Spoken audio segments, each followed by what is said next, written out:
Hi, my name is Jeana. I was diagnosed with metastatic breast cancer.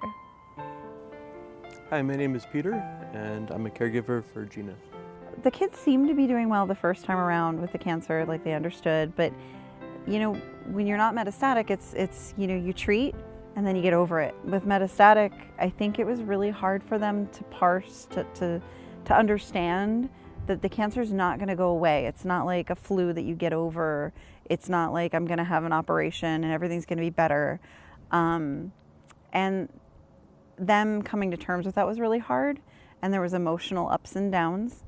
I've been really thankful for the cancer support communities, children and teens support group and parent support group, because through that they've met other kids that they can talk to that like actually understand, because they know other kids that, you know, their mothers had cancer and some of their teachers have had cancer. They're not metastatic.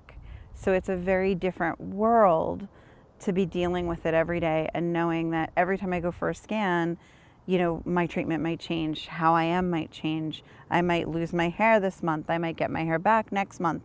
We never know. So having other people that have gone through that and understand that is really helpful to them. And I think they really have gotten a lot out of it.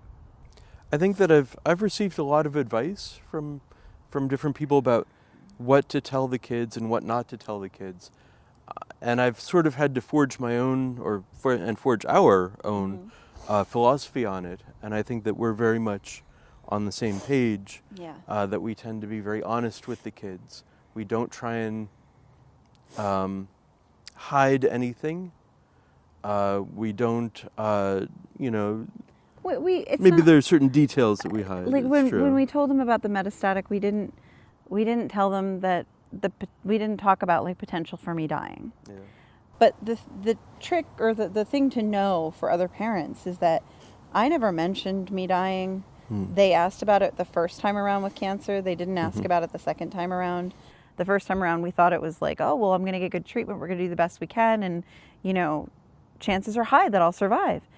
And then with the second time around, we were like, we just didn't even talk about death at all. They didn't bring it up. We didn't bring it up.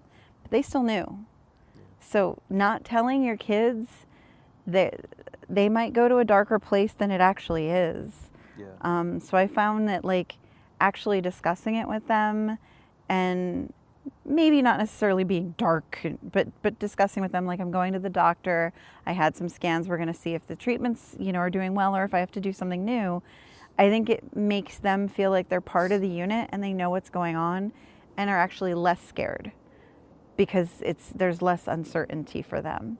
Whereas if they just hear us crying and are upset, like anytime we try and hold anything from them, that's when we see more emotional outbreaks from them. Yeah.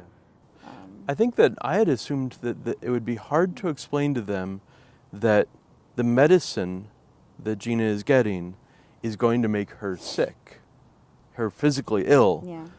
Whereas normally medicine is something that you take to feel better. But they seem to take that okay. Yeah. We also involved them in shaving your head the first time around. And my son in particular had a tough time with that. He began crying in the middle of it. Yeah. And that was a tough thing to handle. That was a tough thing to deal with. And he did not want to shave Mommy's head. We thought that, you know, sort of having them involved in removing the hair would give them a sense of empowerment. Yeah. And I think that our daughter, it did, and with our son, it was more upsetting than not. So it's kind of could have gone either way on that one. I'm not sure. I find it funny that now he prefers me bald over wearing a wig. It doesn't like he didn't want to shave my head a couple years ago, but now he's like, I like you bald, Mommy. You know?